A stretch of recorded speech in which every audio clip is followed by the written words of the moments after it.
Baiklah, assalamualaikum warahmatullahi wabarakatuh. Sebelumnya saya informasikan dahulu kepada teman-teman mungkin yang baru melihat channel ini, oke? Seandainya channel kita tembus di 2000 subscriber, 2000 subscriber tembus, saya akan berikan giveaway, oke? Sebesar 1 juta rupiah kepada subscriber setia channel ini tentunya. Dan juga teman-teman yang bermasalah sama pinjaman online, kalau seandainya baru melihat, silakan teman-teman subscribe dan like-nya. Siapa tahu ini menjadi manfaat dan juga berkah untuk kita bersama-sama, oke? Amin amin ya rabbal alamin. Amin amin ya rabbal alamin. Baiklah, langsung kita kembali ke pembahasan. Ini banyak kemarin, oke, berita berseluaran bahwasanya pinjol di 2025 ini akan banyak dihapus sama pihak OJK, oke. Nah, ini saya akan jelaskan kepada teman-teman. Kalau seandainya ini benar-benar terjadi, kenapa tidak dari awal tahun?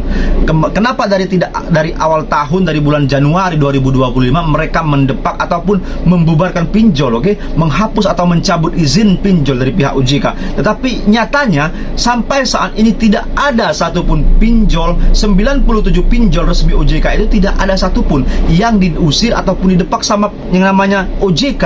Jadi kita bisa simpulkan bahwa OJK tidak mungkin mau seenaknya ataupun segampang itu mencabut izin para pinjol-pinjol itu yang resmi OJK, oke? Kenapa? Karena mereka sangat sayang, oke? Sangat cinta, sangat memanjai para pinjol ini supaya tetap hidup, oke? Sehidup rukun berdamai di Indonesia ini. Tetapi tidak tahu dampaknya, oke? Para OJK itu sebenarnya seperti tutup mata, tutup telinga. Pinjol-pinjol ini sudah banyaknya sekali memakan korban, tetapi sampai saat ini mereka tidak ada niat sedikit pun untuk menghapuskan atau membubarkan pinjol, oke? Bahkan yang selalu disalahkan adalah pinjol-pinjol yang tidak resmi seperti ilegal. Selalu dikambing hitamkan adalah ilegal. Tetapi mereka tidak tahu masalah orang sampai mengakhiri hidup, orang rusak hidupnya, orang cerai berai rumah tangganya. Itu banyak kejadiannya, banyak kejadian bahkan dari pinjol-pinjol yang resmi OJK atau legal. Ada naungan dari pihak OJK, tetapi inilah yang membuatnya. Kenapa? Karena OJK tidak terlalu tegas, oke? Tidak terlalu keras tepat terhadap pinjol-pinjol ini. Kenapa regulasinya tidak sekeras yang mereka sebut itu, oke? Tidak sekeras yang mereka sebutkan.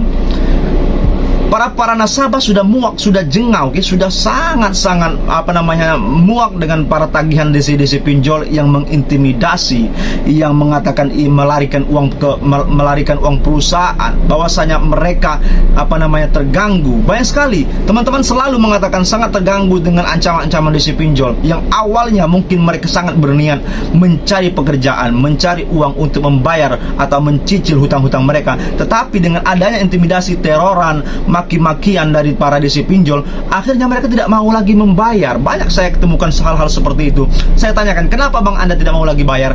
Dia menjawab, saya tidak mau lagi bang, karena mereka mengata-ngatain saja saya, habis itu merendahkan saya, harkat martabat saya direndahkan sama DC pinjol.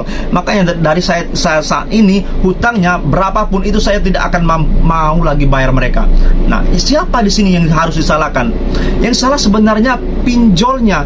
Kok menagih atau kan memberi surat kuasa kepada DC-DC pinjol, kepada pihak ketiga ini tidak briefing dulu, oke?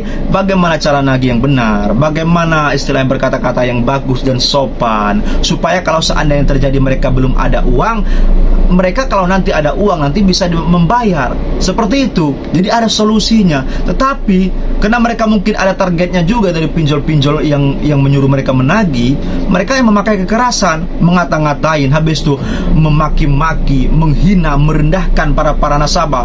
Maka daripada itu para nasabah tidak mau lagi membayar hutang-hutang pinjol ini. Yang salah ya sudah, yang salah OJK-nya sama pinjolnya. Seperti itu, oke? Makanya kita selalu berharap para pihak pemerintah, khususnya Bapak Presiden Prabowo Subianto, harus melihat ke bawah, oke? Tangannya ini OJK ini kok bisa sampai saat ini selalu mengkambing hitamkan pinjol-pinjol yang ilegal. Coba, oke, di cross check, dicek para pinjol yang legal resmi OJK ini. Ada nggak sih permasalahannya? Ada nggak sih yang selalu dilaporkan para pihak nasabah kepada OJK ini? Kenapa? Tidak pernah ditanggapi, oke? Bahkan kemarin sudah dipanggil sama pihak DPR RI, para OJK-nya, oke? DPR RI sudah berapa kali memanggil pihak OJK supaya menerangkan kenapa masyarakat Indonesia ini banyak terjadi yang mengakhiri hidup, banyak yang rusak rusak hidupnya. Sampai saat ini tidak ada tanggapan dari OJK, cuman iya saja. Oke, jadi ya sudahlah, kalau seandainya seperti ini sulit juga kita berharap. Oke, berharap kepada Tuhan yang Maha Kuasa, Allah Subhanahu wa taala saja. Semoga negeri kita ini tidak mau minjam lagi. Oke, para teman-teman semuanya dibukakan hatinya, tidak mau minjol lagi seperti itu. Oke, kalau sudah memang terjadi mau galbay silakan galbay, kalau mau dibayar silakan galbay seperti itu. Mau bayar silakan bayar. Oke, seperti itu saja. Semoga saja Tuhan yang Maha Kuasa, Allah Subhanahu wa taala, memberikan rezeki kita dari atas, dari bawah, dari bumi, dari kanan kiri, semoga dilancarkan. Oke, yang ada hutang bisa dilunaskan. Amin amin ya rabbal alamin. Ini saja, kurang lebihnya juga saya mohon. Assalamualaikum warahmatullahi wabarakatuh. Terima kasih, berjumpa lagi esok hari.